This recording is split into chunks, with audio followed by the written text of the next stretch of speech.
MAPE Kerapoxy CQ gives an impermeable finish to the grout joint. When fully cured, the grout gives excellent staining resistance and becomes an easily cleanable surface. Before considering grouting, ideally all spacers should be removed. Ensure that all joints are free from adhesive or any loose material.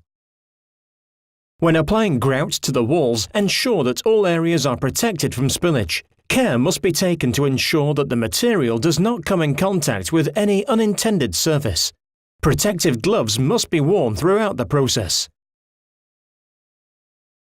Upon opening the unit, you will see that there are two components to the product. These are a filler and a reaction hardener.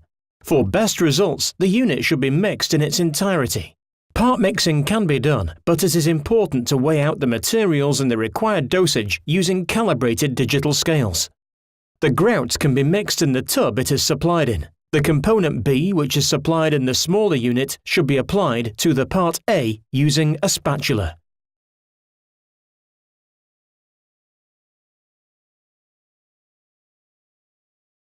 The grout is now ready to be mixed with a mechanical stirrer. This is ideally done on a slow setting. The products should be mixed over a period of approximately 3 to 4 minutes, ensuring both components are fully blended into a smooth paste. Once mixed, the grout will remain workable for approximately 40 minutes. A hard rubber float is used when applying the grout to the tile joints. The method of application is down to personal preference. However, pointing the joints in a way that allows air to be removed from the joint is advisable. The grout must be compacted into the joint, ensuring a full joint is achieved. Once the grout is in the joint, the grout float can be used at a 45-degree angle to remove the excess from the surface. Care should be taken at this point so as not to remove too much of the grout from the joint itself. The best method to removal is sweeping the float diagonally across the tile surface. Once the grout has been applied and the material on the surface begins to dry, the washing off process can begin. It is advisable to have 2 clean buckets of water at this point. The first bucket will be used to rinse the sponge of the bulk material. The second will be used as a secondary clean. Soak the sponge in clean water. In the first instance, we are simply looking to remove the grout from the surface of the tile. A circular motion can be adopted for this. Regular rinsing of the sponge will prevent the excess grout simply being moved around the surface of the tiling.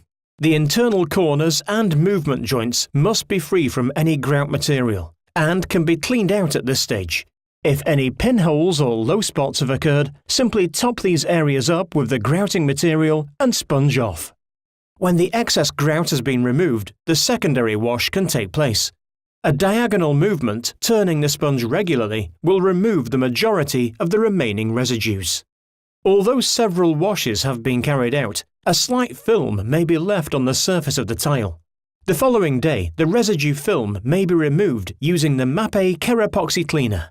This is a simple spray-applied product and may be used to aid in the standard cleaning process.